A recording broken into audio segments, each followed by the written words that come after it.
C'est un composteur modélisé. Le composteur vient comme solution à tout ce qui est barrière à la production agroécologique. C'est un composteur qui ne doit plus créer de contraintes. Bonsoir mesdames et messieurs et bienvenue dans votre émission Au quart de tour. Aujourd'hui, l'émission Au quart de tour s'est déplacée vers la ferme TMSU International, cette ferme qui est dans l'agroécologie, dans la production écologique, mais aussi dans la formation. Et ce qui nous intéresse ici avec la ferme, c'est le composteur modélisé qui vous permet de faire votre compost en 14 jours. Vous voulez savoir de quoi il s'agit? C'est tout de suite après ceci.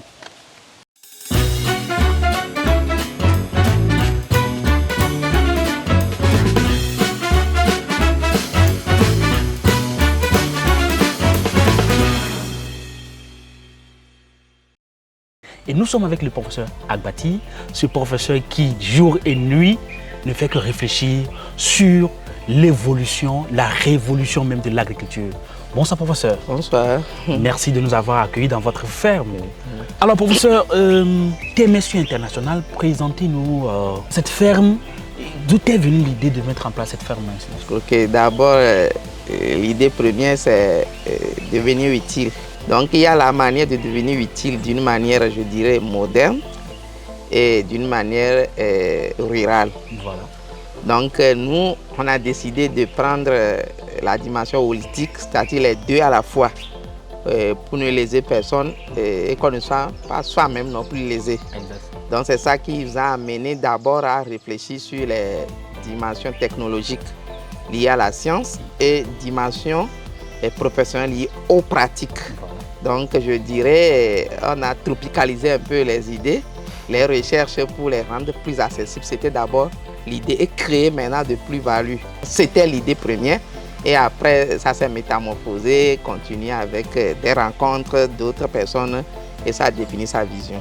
Alors professeur, je m'intéresse à une technologie particulière sur cette ferme. Vous avez développé récemment un composteur modélisé pour permettre aux producteurs, aux fermes, d'avoir du compost beaucoup plus riche que ce qu'ils font par avant. C'est quoi ce composteur? Est-ce que vous pouvez nous présenter pourquoi, d'où est partie l'idée d'avoir ce composteur? Okay. D'abord, comme vous l'avez même souligné, c'est un composteur modélisé. D'abord, quand vous parlez de modélisation, c'est souvent lié, c'est au niveau de la recherche fondamentale à l'université et on voit plus les formules, tout ça. Mais nous, la modélisation ici prend les recherches fondamentales, les recherches appliquées, les recherches action et même recherche développement. C'est-à-dire ça prend toutes les dimensions et le mot modélisation va au-delà même des formules et intègre ce que nous appelons les dimensions sociétales, sociales, tout ça. Pourquoi? Parce que le constat a été fait sur plusieurs plans. Nous créons l'agroécologie au début parce que l'agriculture biologique a évolué, s'est passé à l'échelle, a ajouté d'autres dimensions qui démontrent ce qu'on appelle l'agroécologie. Mais l'agroécologie se base sur deux choses. En premier, il y a plusieurs choses, mais deux choses, c'est en fait les intrants.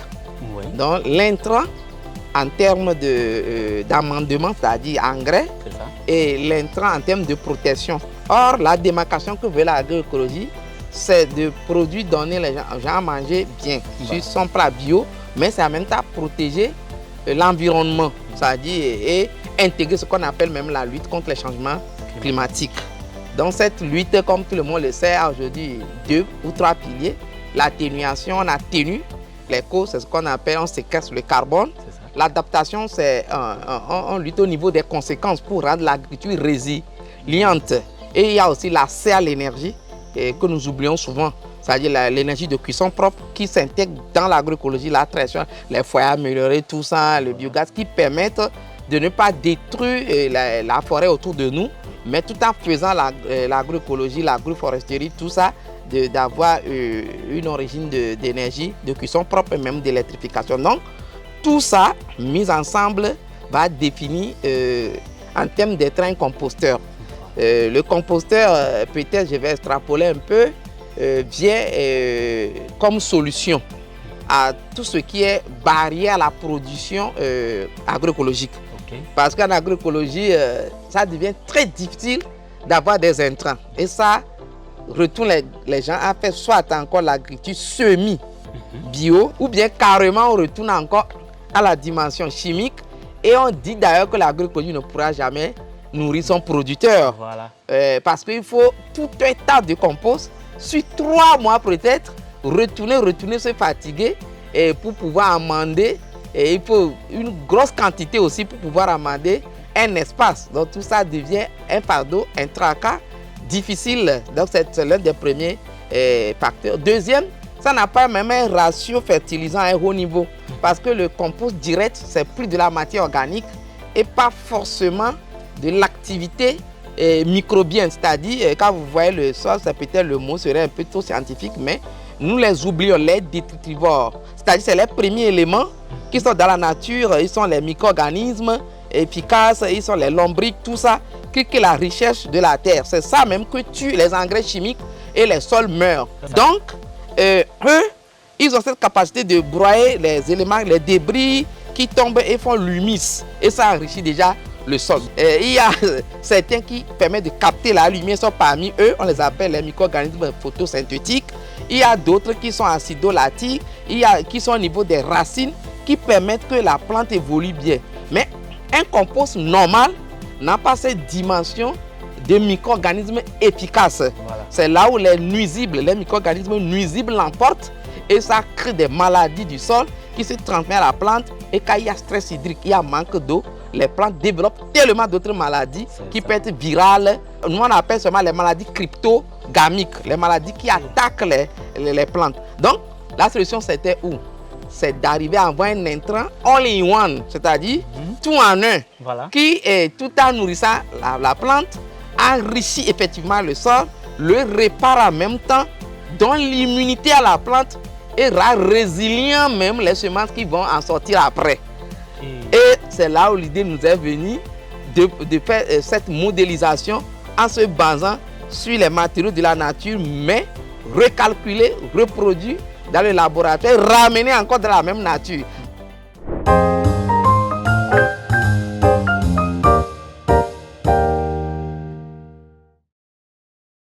On parle de réduction de temps. Oui. Et si le compost normal que les agriculteurs font, ils ont 3 mois pour faire des retournements, tout ça là, votre composteur modélisé, en combien de temps on peut faire vraiment et avoir un compost bien riche?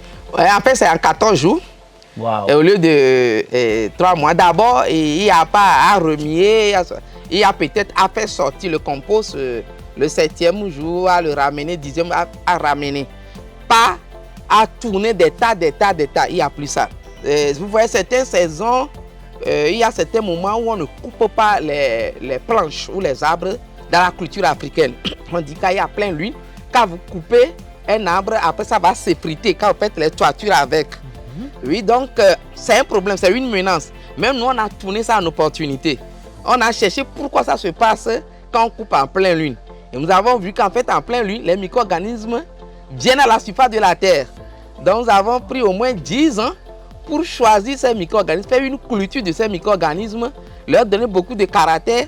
Et nous, on dit thermophile, ils peuvent vivre dans la chaleur, mésophile, ils peuvent vivre dans l'humidité, le froid. Donc, ces micro-organismes, on a trouvé des formules pour les mettre dans les tubes. Donc, au lieu de tourner, de mettre de l'eau, de retourner pour que ça se dégrade, automatiquement, quand vous mettez les matières biodégradables sur ces tubes dans un contenant, les micro-organismes là, ayant besoin d'oxygène pour respirer, vont dégrader la matière, prendre leur oxygène pour vivre, mais ne sachant pas que derrière les humains qui ont besoin de leurs produits. Donc 14 jours, on a le compost prêt à être utilisé, très riche d'ailleurs, qui non seulement fertilise le sol, mais le répare.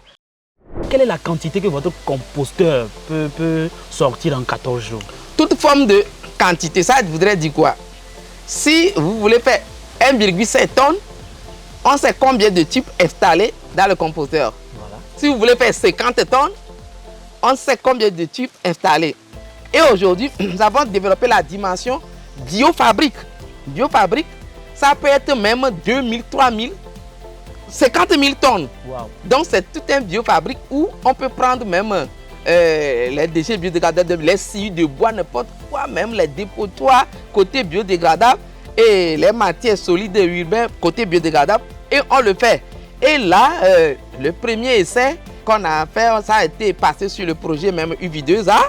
Et, oui, et puis ils ont appuyé techniquement. Et aujourd'hui, on a pu trouver cette formule de biofabrique. Quand les gens voudront centraliser une production même de compost modélisé à travers composteur modélisé et pouvoir faire un agribusiness. Vous avez parlé de matières premières. Quand on dit matières premières, est-ce que c'est seulement de façon ordinaire comme on voit les producteurs, ils prennent les fientes de bœuf, les fientes de poule et tout ça là, ou bien il y a des matières premières spécifiques qui doivent rentrer dans ce composteur? Oui, même dans la modélisation du produit social, nous devons rendre aussi accessible. C'est un composteur qui ne doit plus créer de contraintes. Okay. Donc tu prends la matière de ton milieu. Par exemple, quand on a fait avec Regepad, ONG Tibi, ils ont pris les feuilles de soja qui restent là, ils le font avec.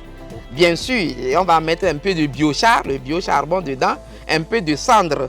Un compost crée l'agriculture bio, mais ne protège pas complètement l'environnement. Parce que le compost remplace l'engrais chimique, donc on mange bio, mais le compost émet aussi du carbone, un peu, c'est-à-dire les gaz à effet de serre plutôt, c'est-à-dire à l'absence un peu d'oxygène, il peut y avoir des réactions anaérobiques qui engendrent le CO, le CO2, le méthane sur place. Donc c'est le biochar, bien le charbon actif qu'on met dans le compost qui permet la séquestration carbone d'abord dans le compost et après le sol va faire le reste de séquestration carbone.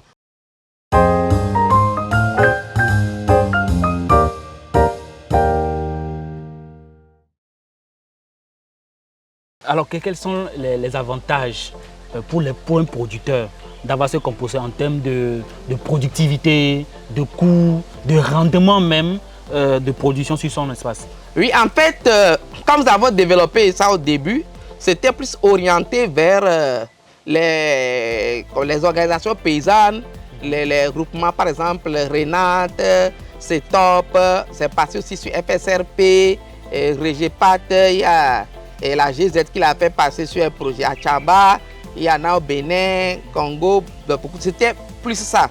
Maintenant, depuis Mita d'ailleurs, la vision n'a pas changé. Ça s'est élargi où des producteurs voulaient l'avoir. Voilà. Donc, nous avons réfléchi à un modèle pur qui va dans leur avantage. Dans l'avantage d'abord de temps, l'avantage de déploiement d'énergie sur le plan humain, d'abord de la productivité un peu plus grande parce que avec l'appui de la FAO, une étude a été faite qui a été même publiée, un article avec mes aînés de LBEV qui a montré comment ce compost a permis comme les épis comme l'ancêtre revenaient sur les maïs. Et puis peu d'espace, on a beaucoup de piments. Et aussi avec un autre projet de Litra, à part UV2A, on a travaillé sur les tomates. On a vu comment les tomates sont comme des pommes devenues. Donc ça voudrait dire quoi? Ils gagnent non seulement en temps, et en productivité et en épargne parce qu'il ne va plus acheter chaque fois. Je ne suis pas contre l'engrais, mais chaque fois l'engrais. Et au-delà de ça, il gagne aussi dans la conservation.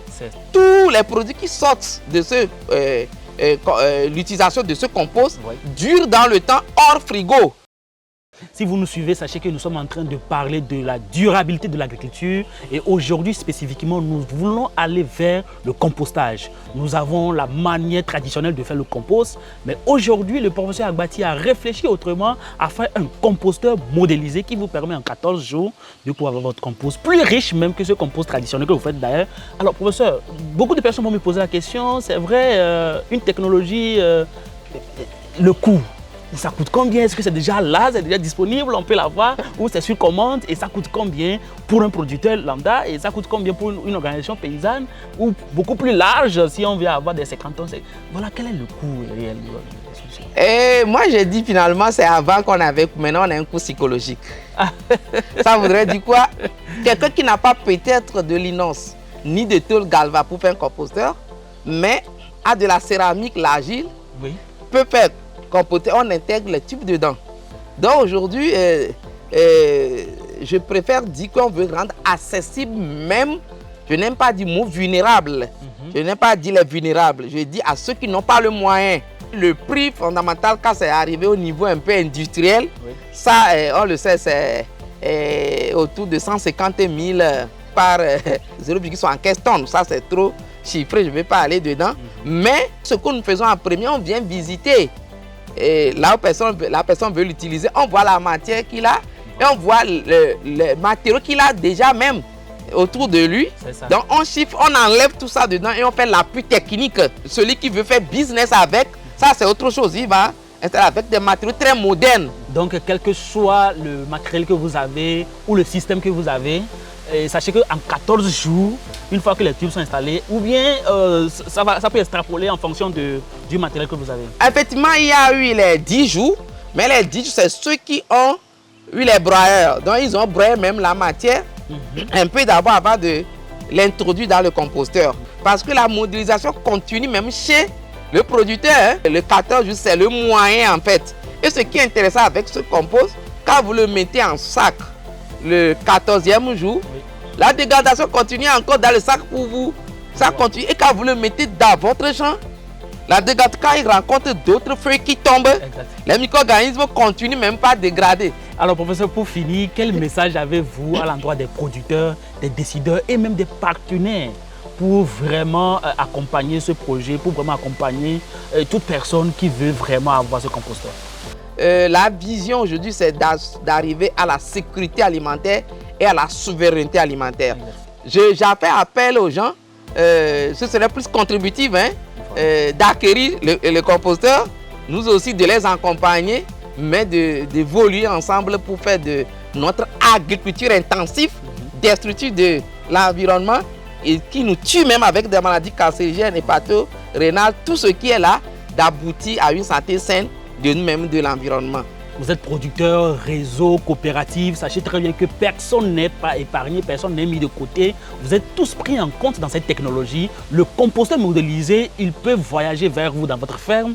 Vous, si vous voulez aller vers l'industrialisation où vous allez produire et vendre, vous avez aussi votre place. Vous sachez très bien que c'est facile pour vous aujourd'hui d'avoir un compost modélisé, un compost plus riche que ce compost-là que nous prenons 3 mois à faire des retournements. Et parfois, mais c'est pénible qui fait qu'aujourd'hui, plein de personnes se disent que ce n'est pas possible que l'agroécologie ou l'agriculture biologique puisse nourrir son homme. Et c'est bien possible avec ce composteur modélisé développé par le professeur Agbati. Merci beaucoup de nous avoir suivis dans ce numéro de notre émission Au Quart de Tour. À la prochaine pour un nouveau numéro.